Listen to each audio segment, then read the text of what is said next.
and welcome to tonight's YouTube live. And my name is Richard Evans, and tonight we're going to be talking about effective collaboration work and how to task manage with remote teams. So last time we looked at how to recruit virtual assistants and remote workers and the onboarding process. Sorry, we didn't talk about the onboarding process. We're going to talk tonight, first of all, about onboarding, and then starting to work with your new team. So first of all, with regards to the onboarding, this is a get to know session. Okay, so the onboarding session is really where you've done the interviews, you've maybe spoken for 20 minutes or half an hour, and now this is really where you start to get to know each other personally, and you will explain about your business, your vision, and you will pass over all of the information that you need to, setting the expectations. You'll agree working hours, when they're actually going to be doing the work for you. There's actually 3 sets of working hours, okay? So you have the first set is really the working hours of when they're actually going to be doing your work, the task that you set. Then the second set of working hours is when they're actually not going to be doing the work, but they will be available to you if you perhaps send a WhatsApp message or you call them. They'll be available to take the call, respond to your message, but they're not actually doing work for you. And then the third set of working hours is really when that's their downtime. So, okay, so they're with their family, it's leisure time, and if you were to send them a message, then you won't expect to get a response. So it's really important during the onboarding session that you discuss when those hours are going to be. Will they be available at weekends? So that you've got an understanding between you. You're not going to send a message out at 5 o'clock on a Friday and then wonder why you're not getting a reply or response till Monday. So if you've got that agreed up front, then there's no disappointments. So that's what you will agree in the onboarding session. You'll also agree the best method of contact. It could be WhatsApp. It could be, we use something called Slack, a program called Slack, which I'll talk about in another live in a bit more detail, but it's like a professional version of WhatsApp. It allows you to keep the messages much more organized than WhatsApp does. So that's what we use with our team. It may be also telephone or email, maybe other alternatives. My advice would be, if you're looking for a quick response, then Slack is probably the best initial method for communication. I would suggest also, if you want to have a quick call, a quick chat, try and do it over Zoom. If there's going to be much engagement, then don't try and just exchange Slack messages going backwards and forwards, or any kind of chat system. Chats are good for just a very quick, just getting something out there very quickly. The trouble with chat messages is you don't know where the person is when you send it. So it may be convenient, it may be not convenient. If you send somebody a message at an inconvenient time, they may feel that they need to respond to that as quickly as possible. But because it's inconvenient and their mind is elsewhere, they can give a very short, sharp response. And when you receive that, the interpretation could be that they don't care, or that they're not really engaged. Well, of course they're not engaged because they're elsewhere. It's not a convenient time. Things can get misinterpreted using a chat system. So my advice would be initially a message to say, are you free to discuss something? If so, can we meet on Zoom? And then have a Zoom call. Okay, so if it is convenient, then have a Zoom call, talk over whatever it is. Zoom is by far, or a telephone. If you can't do Zoom, do it as a phone call, because at least you can then have an equal exchange. There's much more interaction. It becomes a conversation which is two-way rather than one-way statements going backwards and forwards. Slack for a very quick exchange, telephone or Zoom. Email as a last resort. Okay, so emails, generally people are only looking, they should only be looking at their emails, you know, once, maybe twice a day. So it can be very delayed. A lot of people will miss emails. They end up not getting read at all. Maybe email is really just best used for backing up a conversation. After you've had a conversation, after you've had a chat, then you can confirm things on email afterwards. So I'm going to talk now about team leadership. Remember, so you are a team leader. So you're a leader, you're not a manager. Okay, so as a team leader, you are really there to inspire, to motivate, and provide support for your team. Okay, so you're taking charge. You're not in charge. You are taking charge for the team. So it's very different being a leader to being a boss. As a leader, you let the team take the credit when things go well, and when things go badly, then it's down to you. Okay, so you have to take responsibility as a leader. You're not looking for people to blame. If something goes wrong, then it's your job to find out the reasons why, and to try and make sure that the mistakes don't get repeated. Not blame, not witch hunt, but provide support to allow people to do their jobs as best as they can. As a team leader, you should be building trust. Okay, so it's you're trying to build a long-term relationship that is built on trust.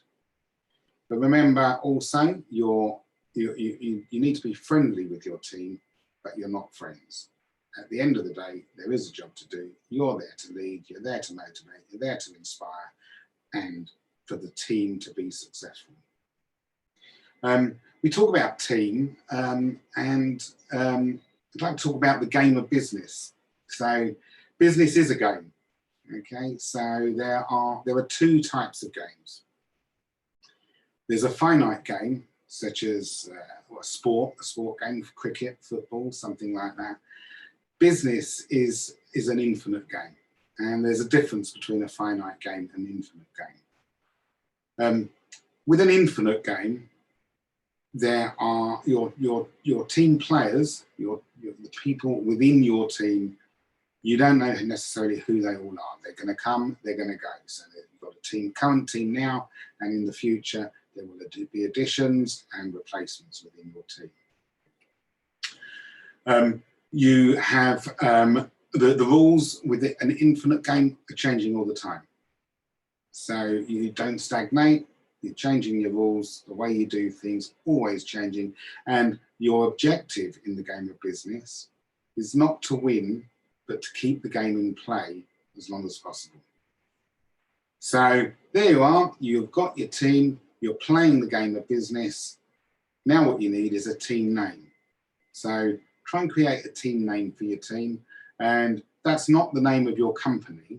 Okay, the team name is a name, again, that should be inspirational, should be a bit of fun. You can have a bit of a play with this.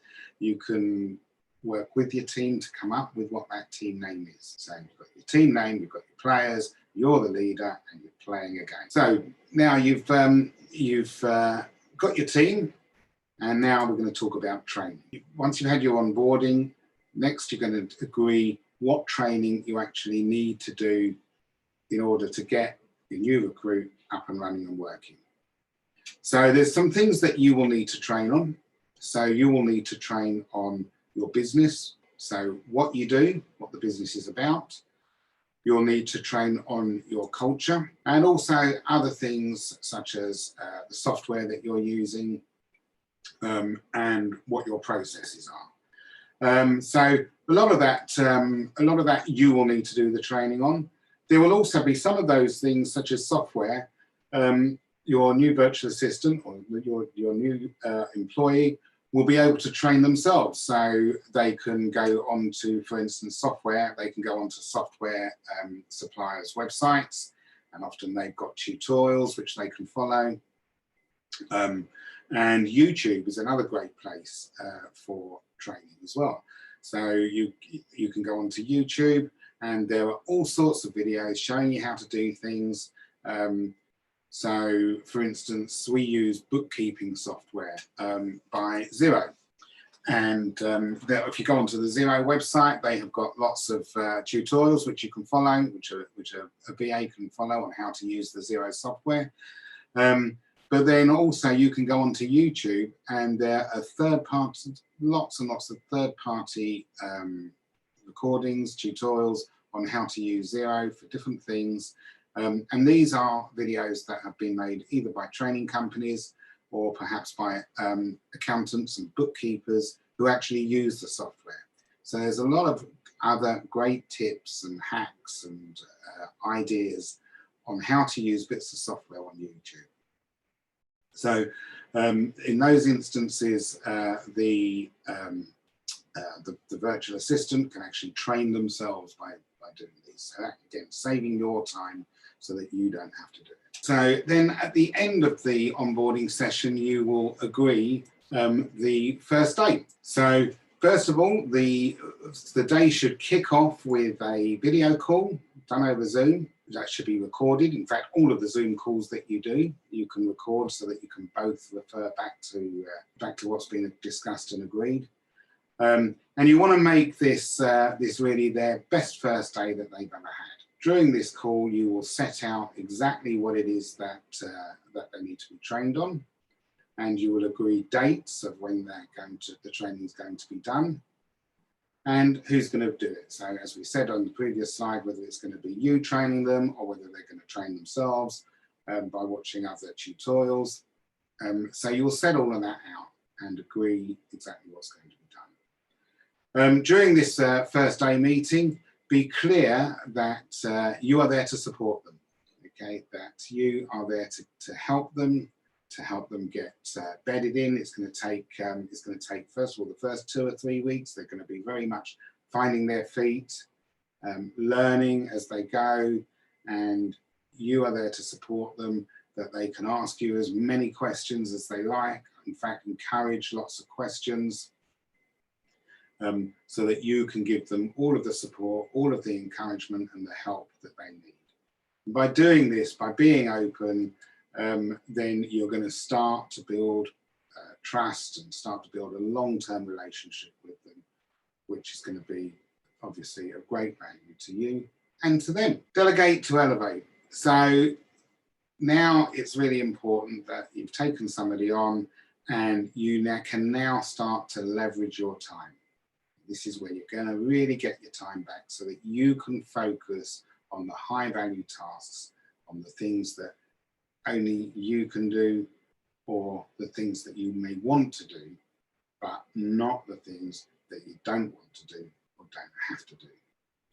So do make sure that you do delegate, okay? Delegate and let go. What's quite a good idea is to actually pull up a list of all of the things that have to be done within your business. And then once you've listed out all of those things, put a column to the right, one which is you and one which is your VA or other team members that you may have if you've got more than just the two of you.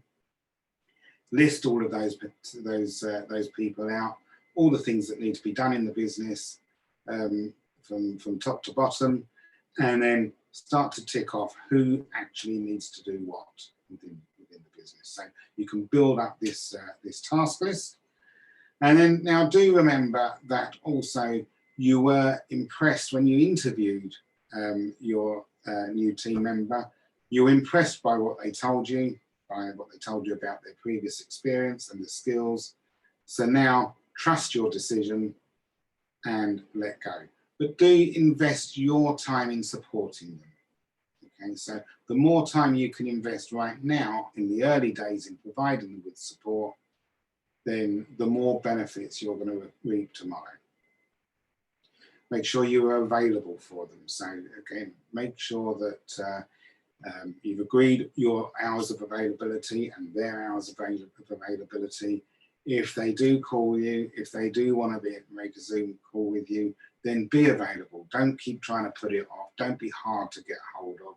Okay, be as responsive as you possibly can. Now, it's really important that you do use some kind of task management software. So there's the two of the most common ones, I guess, Trello and Asana, sorry. We use Trello. I think that Trello is better for task management, for managing to-do lists, these sort of things. Asana, I think, is better if you've got a project. So if you've got a project with a start date and an end date, and then you've got various different team members that need to do different things at different times within that project framework. But for ongoing day-to-day task management, I really like Trello. In fact, what we're going to do on the next webinar is I'm going to actually do a full walkthrough of Trello, how to set it up, how to use it, and I think that you will find that really, really valuable. So Trello is great task management software, and every single thing that your VA does for you should be put onto Trello.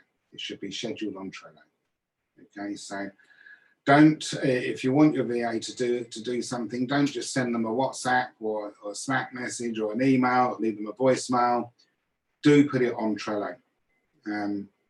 Or have a rule that if you give them a task to do on a WhatsApp, that they then put it onto Trello so that it can be tracked. So every single thing needs to be on there. Give clear and explicit instructions of what the outcome is. So when I say clear and explicit instructions, I want you to focus on the outcome, not the little steps that need to be taken to achieve that outcome. Okay, it's important that you let people work their own way, but do be clear and explicit as to what that outcome is. So focus on the outcome, don't micromanage, let people work their own way. We all have different ways of working, so one person you can set an outcome to, and another person the same outcome, and people will go about it in different ways. Everybody works differently. Everybody works the best way for themselves. Now, that's not to say that if you've got a process, people mustn't, they obviously must follow the process, but don't micromanage. Don't give them the pigeon steps. Let them work their own way, and you will get a much better result, and they will be much more efficient and a lot happier as well. Do make sure that you agree due by dates. So you set the due by dates, and that is really, really important, because if you've agreed with somebody, perhaps they're going to work for you part-time, they're going to be doing 20 hours of worth of work a week, and then you have used Trello, you've set out all of these tasks that need to be done within the next, say, week, then you need to set the due by date, so you are prioritizing the work. And if they've got 20 hours to get this work done in, and you've set 40 hours worth of work, then if you haven't agreed these due by dates, then they're not going to get that work done, and they'll be deciding what's going to get done and what's not going to get done. So you really got to make sure that you're on top of this, think about what's the workload that they've already got, and then prioritize and set due by dates accordingly. Also on your task management software, make sure that you have got everything scheduled out separately. So you have a list of what the routine tasks are, what the to-dos are, then also what are their daily tasks, what are their weekly tasks, monthly, quarterly, etc. Okay, so schedule all of those out with all of the details so people can see what they've got to do and when they've got to do it done by. And make sure also it's not on, when you use Trello or Asana, it's not just your VA's tasks or your team members' tasks, but yours as well. So you can keep on top of what you've got to do and make sure that you're giving the right information at the right time and doing your bit. And then trust and let go, and do invite questions. Okay, so trust and let go, but you make it quite clear that that you invite questions, and if they're unsure about anything, then they're to come to you, ask you, and you can then provide the clarity that they need. So I hope that's been useful. We are, like I say, on the next, on Monday, I'm going to actually do a full demonstration and walkthrough on Trello on how to set it up and use it. So that's going to be a really, really good session. So here's the QR codes. If you've enjoyed tonight's session, then please do share with other people. And you can go to my website here by scanning the QR code on the left. And there's more details about VAVAVUM and how we recruit virtual assistants for you and how we can support you in providing training and working with a virtual assistant, and how we train the virtual assistants as well to work well with you. So take a look at the website. We also do have a free download, a guide on the website, which again gives a lot of information on how to go about recruiting a VA and how to work with a virtual assistant.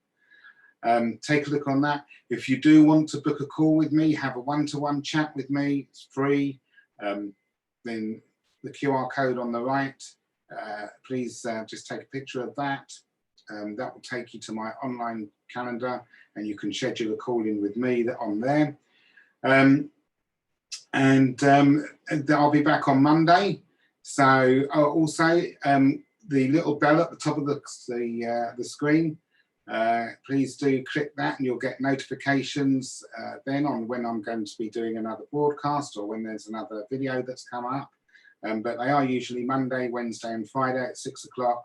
So please do log on again on Monday for the Trello walkthrough, and I look forward to seeing you all then. Thank you. Bye-bye.